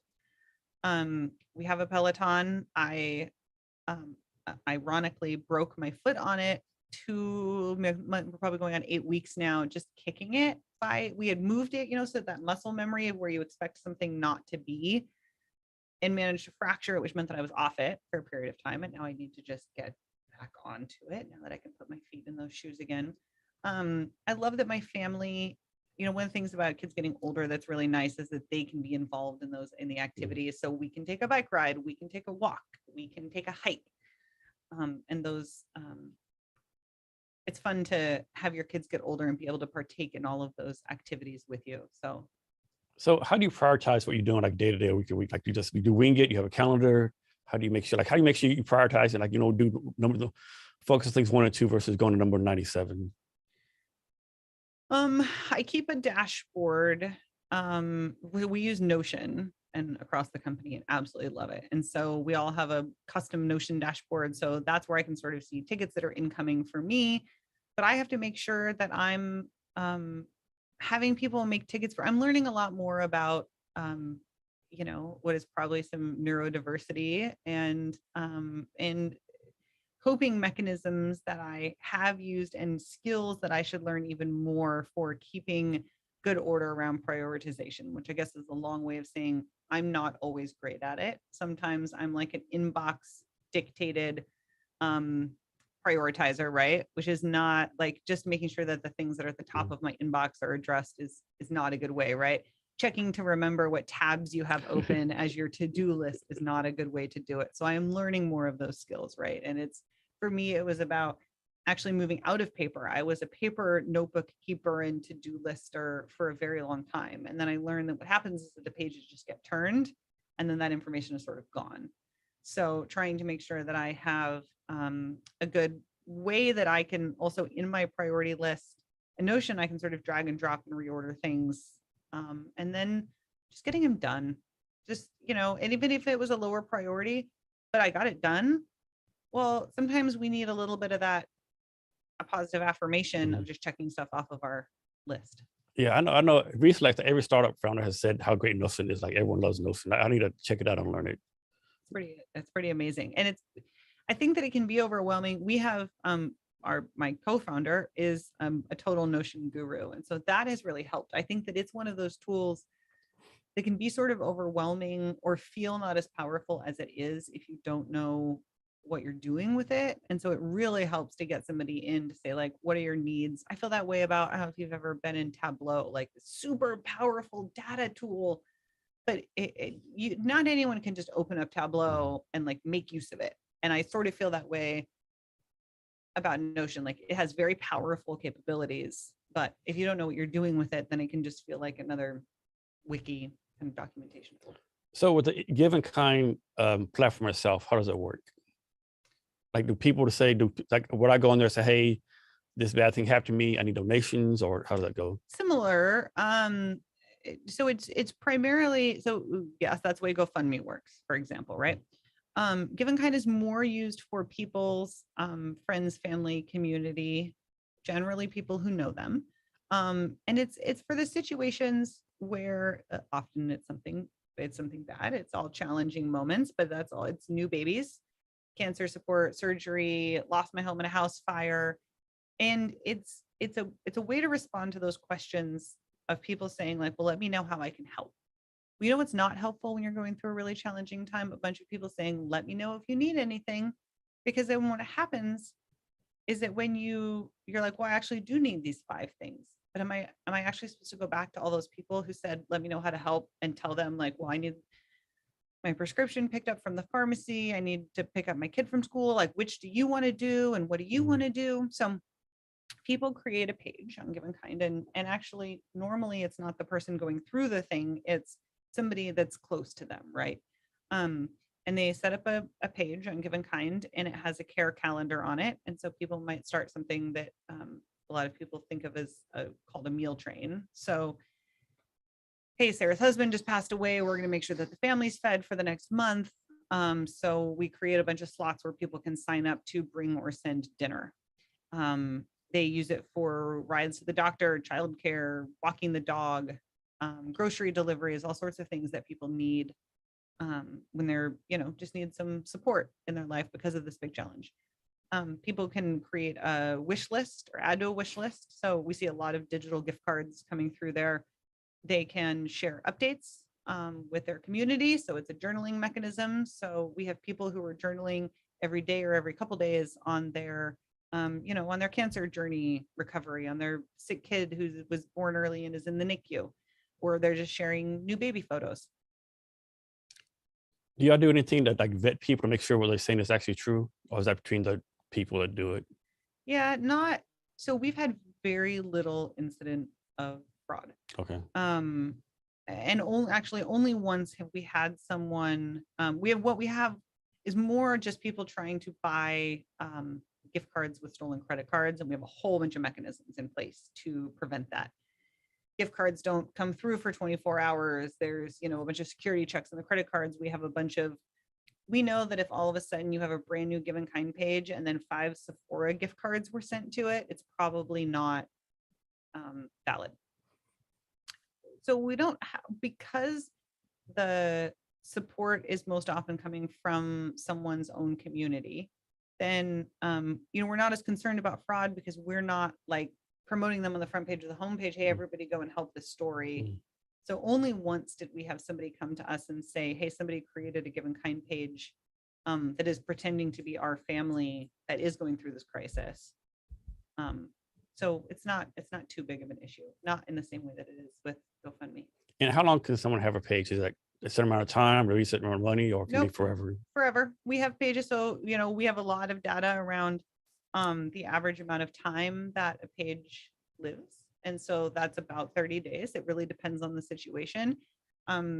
Pages for cancer support go on 2 months or 3 months or 4 months or a year. And we have people who've been using Give InKind pages to coordinate support for older people in their life, grandparents or whoever. And we have pages that have been going on for 2 years. Has there been a time where like someone wanted to do a page and you were like, not took it off, but like this is kind of borderline, like, you have cancer stuff, loss of kids, and someone might have said, hey, I'm gonna do a page because I sprained my ankle, like, is there like a limit? Like, what's the limit, so to speak? No, so we have really broad situations available. You have to choose, you set up why you're setting your page. You say, you select from some categories when you set it up.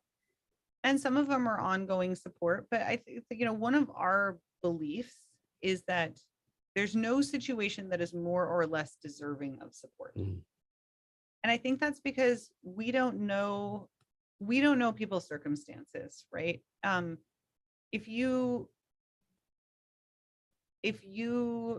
broke your phone and you wanted to create a page, we have seen, to help you replace your phone, like, a lot of people might judge you, but if you needed that phone to get a job or communicate with your job and keep your job, right? Who are we to say that you shouldn't try and get some support to raise your, to replace your phone? Now, I think one of the other things that we really do in this society is that we really stack rank deservedness, right? Like, well, I think this is something that, probably women do more so also, which is, well, I'm, sure, I'm laid up, I'm sick, and I, have cancer, and my mom just died, but at least all these other things didn't happen to me, right? I don't need help as much as the person who, is more sick, or is, I don't need help for spraining my ankle because my neighbor has cancer. Like, again, that shouldn't disqualify us from getting help and support just because other people have it worse. That's a great point. Yeah, we really believe that everybody should have access to getting support from their community, and that Give InKind can make it easier. So here's a question for you. We have a list we do. Like, suppose you have a list, I'm making this up, you have a list like 100 things to do, right? And every day you do things 1 to 10. But it's been 4 months passed on and things 20 to 99 are still on your list. Do you say, hey, if I haven't done this 3 months, is it not a point in me taking off a list, or are you trying to delegate to someone? How do you handle that? Oh, that's a good question. And we tackle that a lot when we're looking at our product backlog, right? And it's a discussion that my co-founder and I have all the time, because he has a belief that things should just get stale and be marked as such, and they should disappear from the backlog. If it wasn't important enough for us to make it a priority, is it really important? And yeah, I guess I probably am a believer that it was there for a reason. And so long as the reason is still valid, which is, I guess, one of the reasons that I think it's not a bad idea to some days just go take care of items 97 to 99. So how do y'all do your product roadmap for your company? Well, so we have a pipeline of suggested improvements from the team. And this is one of these great Notion integrations that we have. So anybody can enter into a Slack channel. We have Slack channels for product improvements and bug reports. And you can just enter in a high level description, and that's going to automatically create a ticket in Notion. And so then you can go to Notion and enter more information. And so then we have all of these tables in Notion. So we have incoming requests and improvements, and it's my job to go through and sort of parse those out and prioritize them. And then we take the top chunk of priorities, and those actually go into the product roadmap. And then from there, then we're working with engineering to get level of effort, and I'm mapping them against our OKRs so that we can really start to look at, okay, this is the OKR that we're focused on, and here are the pieces that we think are going to make the biggest impact. They have the highest priority score, and they have a level of effort that we can, that we think we should take off at this time. And so it's this balance, I think, of weighing effort and impact, which, is how I think we should all be prioritizing. And not to say that we should all be prioritizing the things that are the lowest impact, because we don't necessarily prioritize the things that are the lowest impact. I'm sorry, the lowest effort. but it is important to know how much effort something is going to be, right? And I don't think we can make good decisions about how to prioritize features, for example, unless we know how much effort it's going to be. So this one thing I don't think we talk about enough as entrepreneurs. Like, being a startup founder is hard, it's not easy, all that kind of stuff. But like life still goes on, right? Like you have 2 kids, you gotta be a mother, a wife, you gotta wash clothes, maybe the car might break down, all this stuff happens, right? How do you deal with all that, like life stuff, so to speak? It's so hard. And I loved listening to Michelle talk about this because I think she has some of the same attitude that I do. You have to just choose the things that you can let go. Because when you are building a company and there is no 9 to 5, right? There's no shut off. You have to create the mental space for that. And so there have been things that you have to just know that you're not gonna, your house probably isn't going to be perfect. You're certainly not there with your kids all day, right? That you have to have a supportive partner, supportive family, or supportive friends who can take care of helping lift you up. I think it's a little bit of, I know that term horse trading, like you're just going to have to make trade-offs, and you have to accept going into this that there are trade-offs. But I think one of the great advantages one of the reasons that I think entrepreneurs start down this path is for some level of flexibility. And while that's like a joke, haha, we're all fully entrenched in our company, it takes a lot of mind space for sure. But most of the time, the flexibility is there. If I want to go to my kid's school or a performance at 1:00, I can be there, most of the time. I can start dinner at 4:00 most nights because I'm going to be back online at 9 when the kids go to bed. And so I think it's just about, sort of forcing yourself into compartmentalizing at times and saying like, okay, this can wait. This will be here when I get back. And I'm going to, make the time right now, this time for mothering or wifing or cleaning or whatever it might be. And how do you do your schedule? Like, do you work 12-hour days, 7 days a week? Do you have a day of the week where you do no work at all? Or do you like take little mini breaks through the day? No, we tune out. I'm pretty good about disconnecting on the weekends right now, especially in the summer. I'm very good at disconnecting because I'm out camping almost every weekend. The problem is that I can't, we have live chat customer support 5 days a week, not 7. And I can't get myself not to look at, like, I still get notifications on my phone. I don't answer them all, only if it seems urgent. But like, I couldn't go out of cell service for 7 days right now in our company's place that we are. I couldn't do it because if there's still like these nuances to, is the number of people on the site right? Right? All these are like trends that are in my head. So I disconnect pretty well on the weekends. But no, otherwise our schedule is, I do the morning routine with the kids and then they're off at school or camp all day. And then generally doing family time in the evenings, but then we have a lot of meetings. I mean, because the team is 14 hours away, sometimes the work happens very early in the morning because there's been a release overnight, or we're sending out some marketing messaging early in the morning. And then we're almost always back online at night. And that's just because the dev team is firing back up and we have regular meetings with them. And so it's split. And I think in some ways that's, probably more productive. Maybe everyone would be more productive if in ways they split their time, right? Do as the Spaniards do and take a big break in the middle of the day. Exactly. So Laura, you already talked some about your company, but can you go in more detail, like how it got started again, what you focus on now, and what's your big picture vision for it moving forward? Yeah.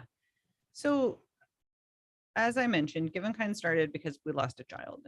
And more than that, we had a community of people who wanted so badly to support us, friends and family and coworkers and everybody, and they were spread all around the country.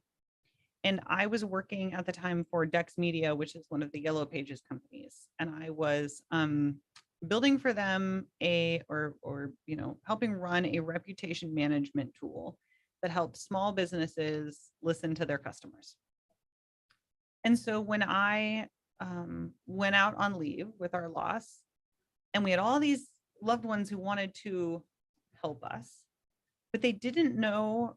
I mean, this was literally down to the problem of them not knowing what restaurants or grocery stores or delivery services were in our area, because they were trying to help from the East Coast or from up here.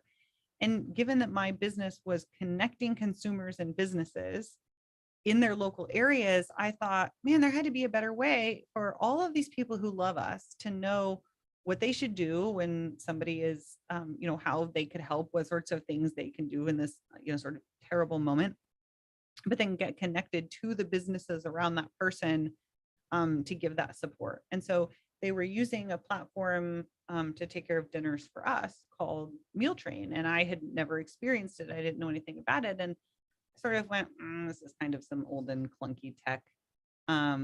I think that there's a much more modern way to do this. And because this was 2013 and we were in Venice Beach, we had Instacart, we had Uber Eats, but like those services weren't elsewhere in the country yet.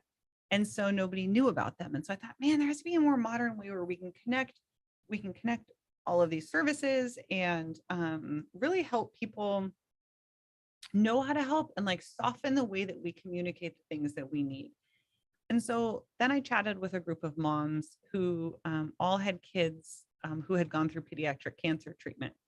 And it was a similar conversation of like, when you had people who wanted to help, but didn't know how, like, what did you do?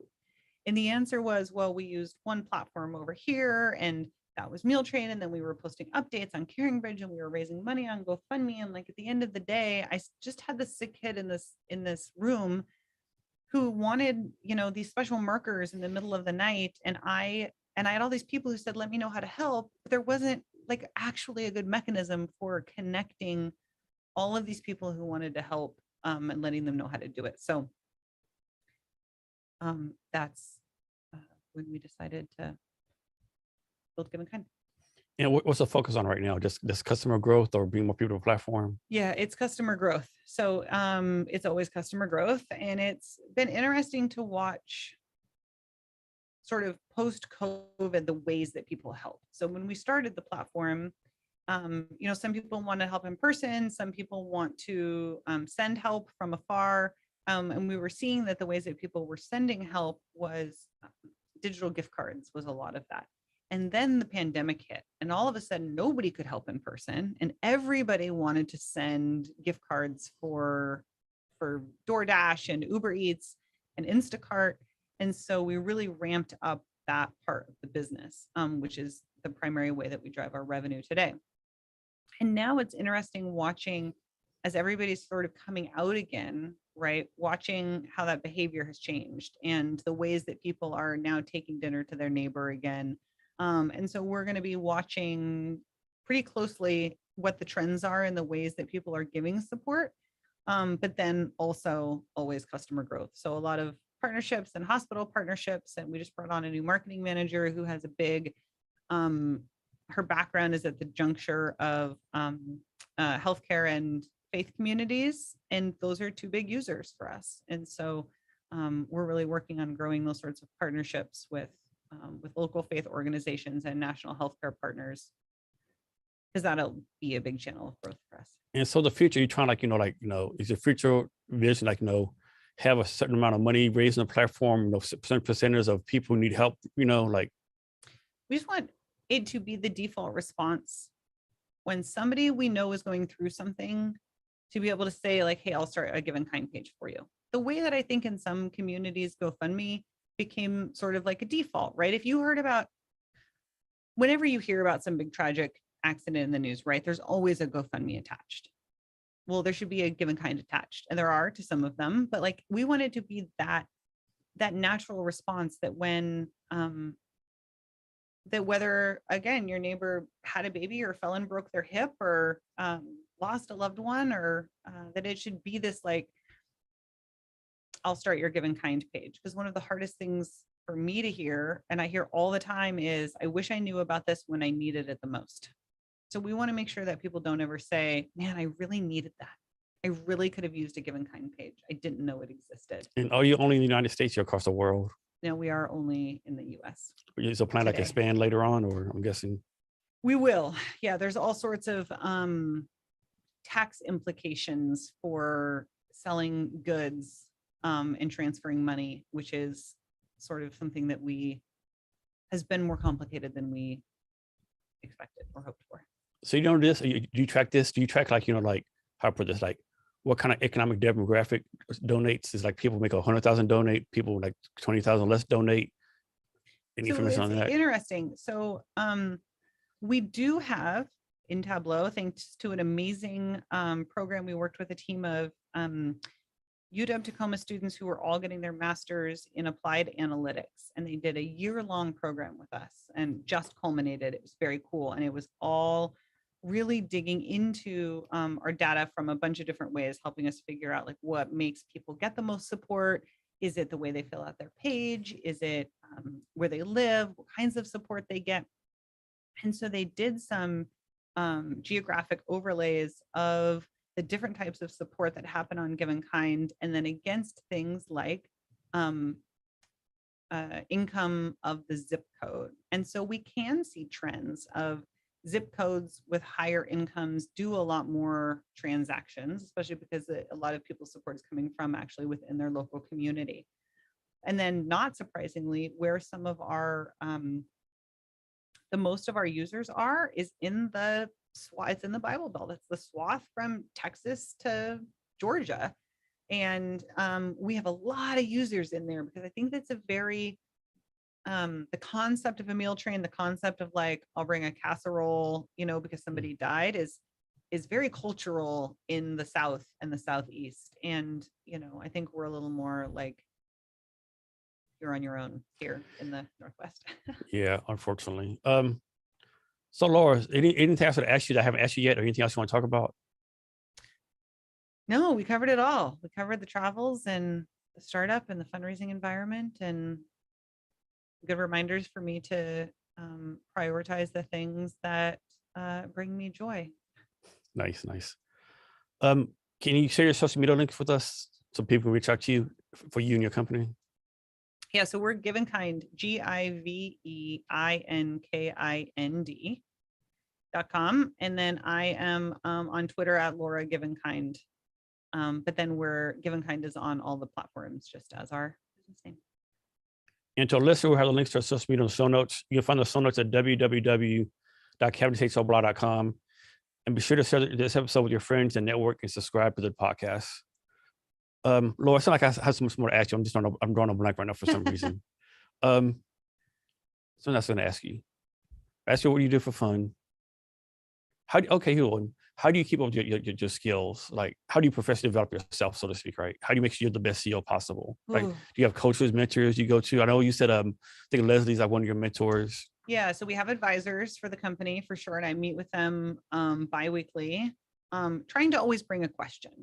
Right. And this is a habit I've had ever since I was an individual contributor having one-on-ones with my bosses. And I had a mentor that I worked under 3 different times before starting Give InKind. I worked under 4 different times before starting Give InKind. And he was just an incredible mentor to me and challenged me and hard on me. And I think it was one of my first one-on-ones with him where I was actually directly reporting to him. And I came in and he, gave me a talking to about the fact that was my meeting. I needed to understand the structure of a one-on-one. I was coming and needing to present my challenges, what I was working on, the things I was going to improve on, like that. And so that's when I learned, right, or I try and be better about not just sort of giving updates in a meeting, but using that opportunity to present a challenge or to talk through something I'm working on. And I think as founders, especially when you're talking to your investors, or your advisors are investors as they are in the majority of our case, is that you don't want to look stupid, right? You don't want to, it's like, they tell you to always include an ask in your investor updates. And it's hard to say, here's something that I need, because you kind of want to pretend like you have it all together. But the fact is they know that you don't have it all together. And so those are learning opportunities. I read quite a bit on Medium. follow the rabbit holes on Twitter. I mean, I actually think that as a founder, Twitter is a decent place, right? It Because you is. get the thought leadership that then you can go and read more on the blogs of the different funds or the different founders who have walked in your shoes before. Yes. Man, we're gonna have to do another talk because I got some good questions to ask you. This has been a fun talk. But I know you, oh yeah, networking. So I know you're going to a networking event tonight. Talk about the balance founders need to have between networking and working on a product. I know so many people like network. Like what's it called? One-upreneurs, what do you want to call it? Yeah, I don't, yeah. You can't spend all your time networking for sure. And actually, I probably spend less than I should because as it turns out, I'm an introvert, which I didn't know. I did not know that introverts, that this is sort of classic. Because I said, I can't be an introvert. Like I loved getting on stage and pitching. And then I found out I'm the same way. Yeah. that's an introvert thing. Yeah. But put me into a room. Like I hate nothing more than walking into an event, and everybody's standing in those groups of 3 or 4 at the tall tables, and you just have to I'm supposed to walk up and interject myself. I refuse to do it. I refuse to do it. I refuse to do it. And like when I'm in a group of 4 people talking, someone goes, I'm like, you're so rude. Like we're here talking, right? It's really hard. It is hard. And I know people who are fantastic networkers, and I am not one of them. Like I really don't care how your coffee is, how your day was going, like is like, you want to talk about something deep and personal, I'm down for it. But it's like, oh, the weather's this, like, oh, who cares? But you never know, you never know who you're going to meet. And so That's true too. I think it is important to be involved in those events. And there's one in Tacoma. I hope that you will come. What are they calling it now? Because it was Startup 253, small city startup. Okay. The guy's name is Ston, and he's an incredible supporter of South Sound tech scene. And they have, I will make sure that you were invited to the next one because I kept having a conflict, and then Ston said, "Will you speak?" He's probably watching because he's such a good supporter of us. Will you come speak at the event? I'm like, well, this is how you're going to get me to come. And then I went and just remembered how important it was to connect with my community. And that being our founders, and there's something different too about, people in Tacoma. And so getting to be with a group of tech people, and it was hosted by the Maritime Blue Incubator.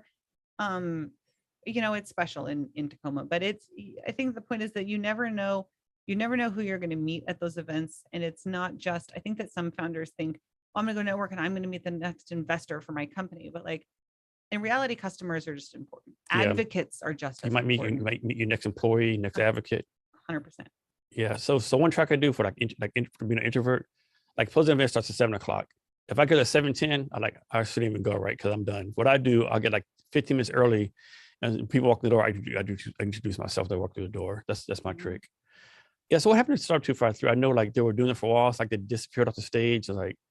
Yeah, so I think it's sort of been, it has transitioned, it has been sort of quietly there, and there's a Slack community. If you're not in that, get you added to that.